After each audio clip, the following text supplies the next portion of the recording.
Khartoum, Sudan. Sudanese security forces have moved against a protest sit-in camp in the capital Monday, besieging the site and setting fire to tents, witnesses and protest leaders said. Machine gun fire and explosions were heard and smoke rose from the area. Protest organizers said at least 5 people were killed.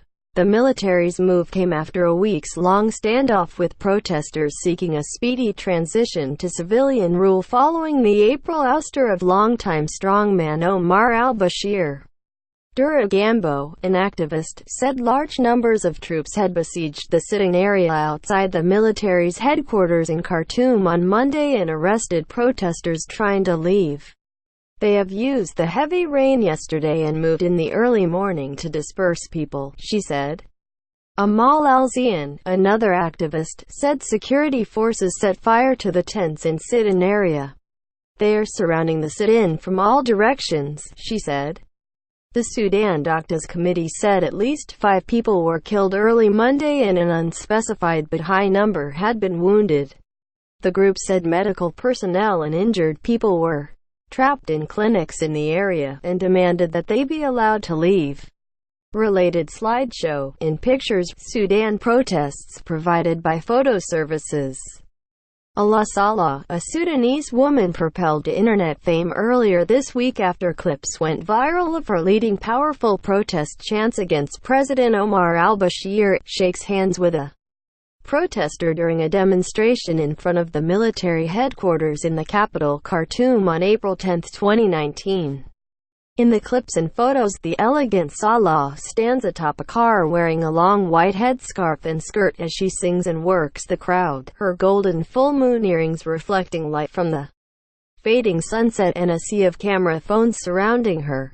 Dubbed online as Kandaka, or Nubian Queen, she has become a symbol of the protests which she says have traditionally had a female backbone in Sudan. Allah Salah, a Sudanese woman propelled to internet fame earlier this week after leading powerful protest chants against President Omar al-Bashir, addresses protesters during a demonstration in front of the military headquarters in the capital Khartoum on April 10, 2019.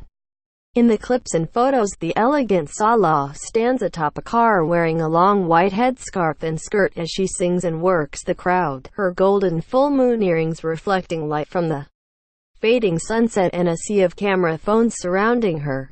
Dubbed online as Kandaka, or Nubian Queen, she has become a symbol of the protests which she says have traditionally had a female backbone in Sudan. A Sudanese protester sits on a barricade built with bricks as they rally for a 5th day in front of the military headquarters in the capital Khartoum on April 10, 2019. Thousands of protesters have been camping outside the military complex housing Bashir's official residence in Khartoum since April 6, braving tear gas and deadly gunshots from security services in defiance of a state of emergency banning all such demonstrations. The army, which has steered clear of intervening in the clashes since the start of the anti-government protest in December, has so far stood on the sidelines. Earlier, a statement by protest leaders said the military is trying to disperse the sit-in, and urged supporters to come to the area. The protesters holding a sit-in in front of the Army General Commander facing a massacre in a treacherous attempt to break up our sit-in, said the Sudanese Professionals Association, which has been spearheading the protests against al-Bashir and the military ruler since late last year. The SPA called Monday for the Sudanese people to take part in total civil disobedience. The Forces for Declaration of Freedom and Change, which is representing the protesters in transition negotiations with the ruling generals, called for toppling the military council and urged people to take to the streets in protest. An Associated Press journalist saw buses and soldiers on foot blocking roads leading to the protest site. Civilians were not allowed to walk in the streets, including women and children.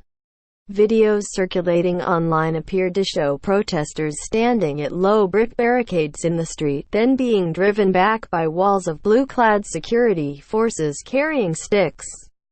Other videos showed protesters running through streets lined with sit-in tents, heads down, as the sound of gunfire filled the air. Tens of thousands of protesters have been camped since April 6 outside the military's headquarters, the epicenter of Sudan's uprising that led to the military overthrow of al-Bashir. Protesters vowed to remain in the streets after Bashir's ouster, saying an end to his 30-year rule did not go far enough. Protest leaders and military officials have been negotiating over the makeup of a transitional government, as protesters call for limited military representation in a sovereign council that would lead the country as it transitions to civilian rule over 3 years. Both sides are split over the makeup and leadership of the council, with the ruling generals refusing to relinquish power. Magdi reported from Cairo.